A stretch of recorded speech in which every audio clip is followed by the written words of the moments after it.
आगे और बिना उसके तो कुछ नहीं बोल सकते। आलंग महाराज जी ने हमारी तरफ गेंद डाल दी, लेकिन हम ये आज ये सब तय करके आए कि आपका ही निर्देश आपके ही मुखारबिंद से होगा, हम उसी पे चलेंगे, क्योंकि ये सब तय कर हम लोगों ने बिल्कुल दिल में ठान रखा है।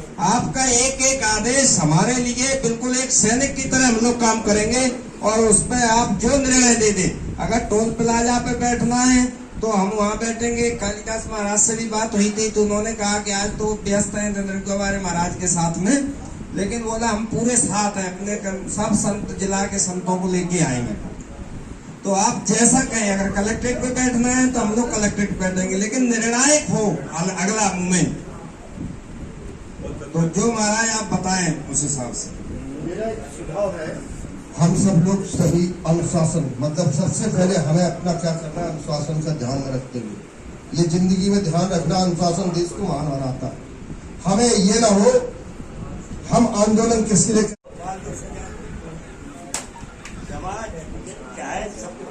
क्या बंद हो गया? उसमें क्या है कि हाथ सब करते हैं, पीछे हटते हैं। हाँ, यही कमी है। समाज हमें जब बुरा पड़ता है, जब बहुत ऐसे लोग आते कम आगे पीछे रहे। अगर सच बोले, सच से तैयार हो, सब काम सबके सामने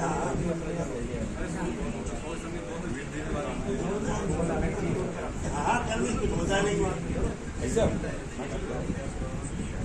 गौ माता की जय, भारत माता की जय। ठीक है, बहुत है। तो अपने आशीर्वाद के रूप में सभी उपस्थित फौजी भाइयों को आशीर्वाद दें और इस अभियान को सुलभ जारी रखें। भारत माता की भारत माता की जय हिंद। गुजारिश कर रहा हूँ पूर्व सरपंच श्री बलवीर सिंह जी से कि वो सब लोग अपने विचार व्यक्त करें।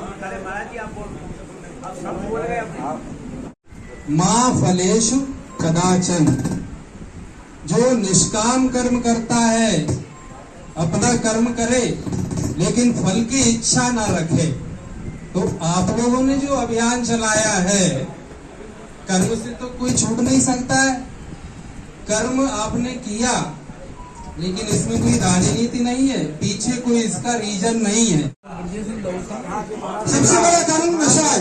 अगर अपन नशा के लिए भी काम करते हैं तो मैं दावे से कह रहा हूँ कि एक्सीडेंट बहुत कम हो जाएंगे। आज दारू पी का ट्रक चल रहा है, शराब पी का ट्रक चल रहा है, गाड़ियां चल रही है, और ज्यादातर अब बच्चे बिना गाड़ी के जा रहे हैं, फिर भी पीछे से ठोक रहे हैं। तो ये क्या कारण है? ये नशा का कारण है। अभी यहाँ इतने भाई वहां बैठे हैं, जहाँ में 2-4 भाई ऐसे होंगे जो दारू जरूर पीते होंगे, शायद कोई भाई वहां दारू पीते हैं, वो पीछे बैठे भाई कह रहे हो आप, आपसे बोल रहा हूँ, दारू पीते हो? झूठ बोल रहे हैं आप, मुझे पता है, मैं जानता किसी को नहीं हूँ, पर मैं दावे से बोल रहा हूँ आप दारू पीते हो, इतना मुझे अनुभव है। और ये सब इनकी आशीर्वाद, इनकी अनुभव से मैं बोल रहा हूँ।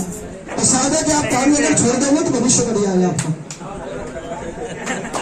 आप कहाँ से बोल रहे हैं, समझ में नहीं आ रहा, कहाँ से बोल रहे हैं? नहीं, मैं अनुभव से बोल रहा हूँ। हो सकता है अनुभव से बोल रहा हूँ, अनुभव से। जब समुद्र में कबूतर के अंडे गिर गए तो फिर कबूतर समुद्र को खाली करने लगा।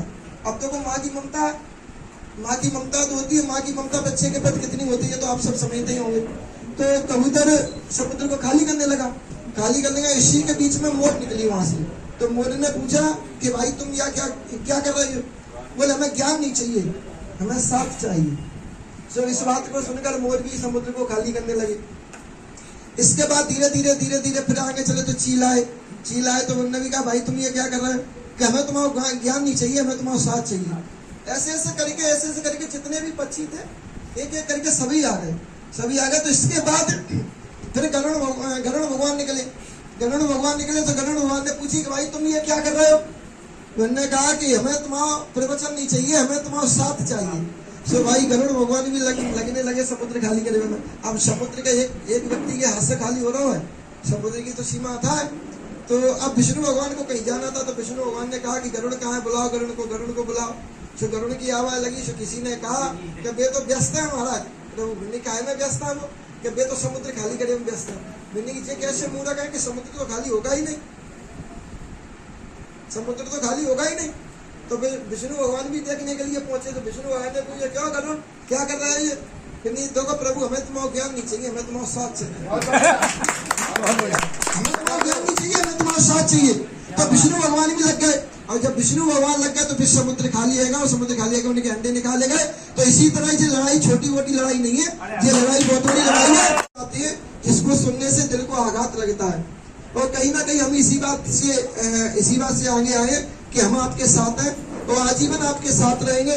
हमारे जितने भी शिष्य हैं वो भी आपके साथ इस लड़ाई में खड़े हैं,